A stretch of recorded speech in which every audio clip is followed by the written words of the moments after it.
The movie opens with a shocking scene. A huge billboard shows a young, attractive model in a bikini, but before anyone can blink, the image changes to a nude photo of her, catching every passing driver completely off guard. Of course, this doesn't go well, and several cars crash into each other as men stare a little too long, mouths open and eyes glued, while the chaos unfolds around them. Thick smoke rises from the wrecks. People groan and writhe in pain, and one poor man, still dazed, glances up at the billboard again, now showing an ad for Jake Gorman, a lawyer. Spotting Jake walking calmly through the smoke like some kind of guardian angel, the injured man begs for help, hoping for an ambulance. Jake, cool as ever, ignores the immediate crisis, slips a business card into the man's pocket and says, "You're going to need me soon," before walking away, leaving everyone else to scramble. Ambulances finally arrive, but the staff are careless. So careless that one patient slides right out of the back of a moving ambulance and lands on the road, which a passing nurse barely notices, joking that they lose patients all the time. Inside the hospital, the chaos continues. Injured people wait endlessly while the staff focus on insurance rather than injuries, like a man showing up with his eyeball in hand being turned away, and a paper-cut patient being treated like royalty just because they have coverage. Dr. Roskin is constantly trying to manage the madness, calling for help, assigning doctors to patients, and witnessing absurd moments like Murphy, assigned to a clown, stepping outside to smoke a gifted cigar that explodes in his face, covering him in soot, while Keith struggles to calm down an angry patient named Mr. Jenkins. Meanwhile, Dr. Buttkiss pushes an elderly man in a wheelchair, telling him a checkup costs nearly $1 million, and when the man admits he has no money, Buttkiss unceremoniously shoves him off a balcony.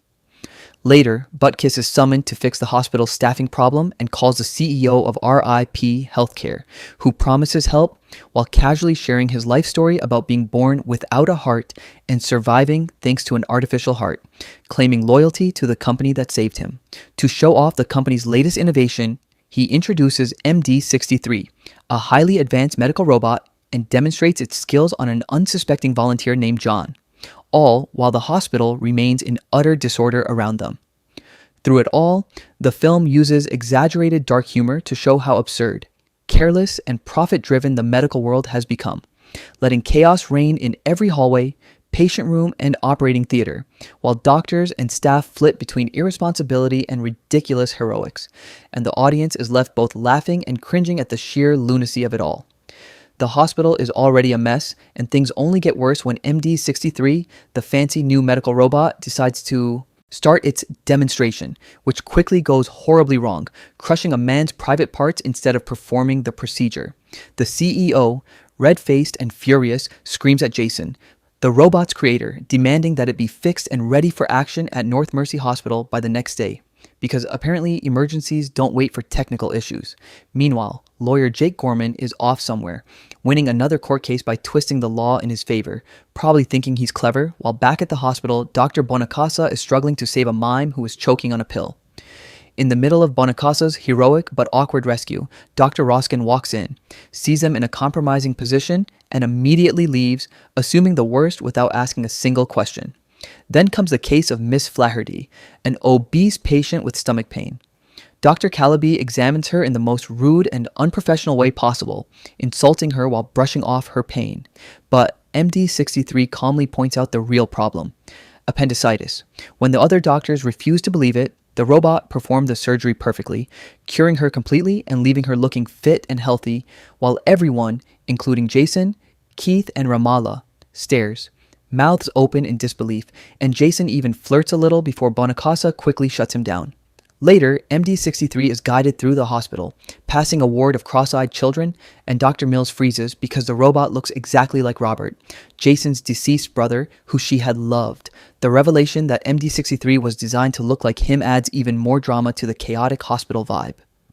Things escalate further when MD-63 is loaded with a psychiatric chip and sent to calm a mentally unstable patient who rants about government chips and aliens, which predictably goes sideways until the chip is removed and the robot is switched back to emergency mode, where it heroically restarts a dying patient's heart using electricity from its hands.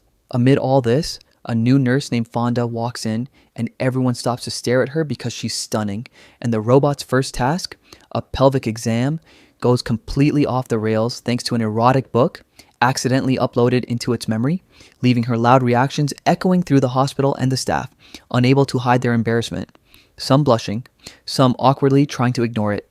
Despite all the chaos, MD63 remains perfectly calm, explaining it never left the hospital because robots don't sleep, and proceeds to help Dr. Bonacasa with a patient named Malaka, who has been suffering from a fever and painful rashes for 45 days.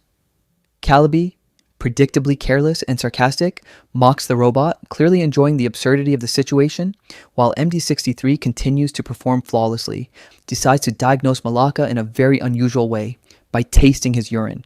Confidently, it declares he has trisyphilis. Calabi, always a skeptic, laughs and says such a disease only comes from, well, intimate contact with a pig, adding that only 5 cases exist in the world. MD63 calmly lifts the blanket to reveal a pig sleeping next to Malaka and says, "Now 6. The other doctors just stare, unsure whether to laugh or cry. Meanwhile, Calabi gets a phone call from lawyer Jake Gorman, who is pressuring him to dig up a malpractice case or risk being sued himself, leaving Calabi panicked and muttering under his breath. In another room, Calabi delivers the grim news to a young man that his girlfriend didn't survive a cosmetic procedure. Then, a nurse shows up with a basket full of detached melons, and Bonacasa just stares, trying to process how a party bus full of mischievous escorts crashing could cause this mess. Later, lunchtime brings a bit of normal life, or as normal as North Mercy gets, when Bonacasa asks Nurse Kim out, and she jokes she prefers the quiet type, referencing the earlier mime incident. MD63 keeps causing a stir as it bluntly tells an elderly patient he only has a few months to live, leaving Roskin shaking his head at the robot's lack of tact. To teach compassion, Roskin brings MD63 to the cross-eyed children's ward with Dr. Mills, who explains step by step what kindness means, how helping others matters, and even shows him that small gestures, like a smile, can make a difference. Though MD63 still protests that he's just a robot, the robot continues learning in its own way, telling a patient about a flesh-eating bacteria and casually offering a wooden leg as a replacement based on insurance coverage, which leaves both Roskin and Mills exasperated. While this is happening, Calabi secretly hides a book containing the cure for cross-eyed children, planning to sabotage MD63, because of course someone has to be evil in this mess. Elsewhere, romance and awkward flirting continue. Bonacasa encourages Keith to ask Nurse Kim for intimacy, and surprisingly, she agrees immediately. Meanwhile, Jake Gorman films another over-the-top legal ad while plotting to make huge profits from the hospital's chaos. By now, everyone in the hospital is either panicking, falling in love, laughing at absurd situations, or quietly horrified. MD63 shows up at the hospital, claiming he's a computer whiz, but instead of fixing the system, he accidentally installs Calabi's virus. Nurse Fonda stops him in the hallway and chats about the party later, excited to wear a fancy dress just for him. Meanwhile, Nurse Kim finds out she's pregnant, adding another layer of hospital drama. That night, Fonda changes into her red dress among the hospital's dead bodies. Yes, even they seem to notice, and confidently heads to the party. She pulls MD63 aside, flirts, and kisses him, but his system freaks out and he starts vomiting nuts and bolts. Fonda storms off, calling him a fake, leaving the poor robot alone and malfunctioning. The CEO gives a big speech, presenting MD63 as a revolutionary hero, but the robot collapses again on stage. Jason scrambles to fix him and discovers a chip error. He asks everyone for electronic devices to help sync the system. Surprisingly, Mills donates a sentimental wristwatch once belonging to Robert, and voila, the robot is fully restored, now paraded like a champion through the hospital corridors. MD63 begins surgery, but Jason finds corrupted code instructing the robot to cut the children's optical nerves. Panicked, he rushes to stop it but arrives too late.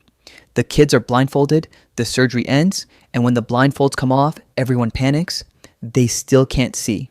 Calabi shouts that MD63 has blinded the children, while Jake Gorman, disguised as a woman, swoops in to threaten lawsuits. The case goes to court. MD63 tries to explain the blindness is temporary, but no one listens. Witnesses, including Calabi and the mime, testify, and the jury finds MD63 guilty. He's sentenced to be dismantled at a junkyard. Roskin and other doctors accompany him for the final goodbye, while Mills cries over losing Robert again. Suddenly, she notices the children reacting differently. They can see. Overjoyed, she rushes to prove it. At the junkyard, just as MD-63 is about to be taken apart, the governor calls to stop the dismantling. The kid's sight is confirmed, and Jason asks the robot how this was possible. MD-63 calmly explains, it was a temporary reaction from swelling, not permanent damage. Calibi tries to argue, but Jason exposes his tampering. The judge sentences Calibi to prison, and Jake receives a bizarre punishment. His head is fitted with an artificial brain controlled by Roskin and colleagues. In an ironic twist, Jake later runs for office, still unable to escape the chaos he helped create. In the end, MD-63 survives, the children see again, and the hospital returns to its usual mix of madness, humor, and absurd heroics. Even in a place as broken as North Mercy, a little intelligence and a lot of luck can save the day, sometimes in the most ridiculous ways possible.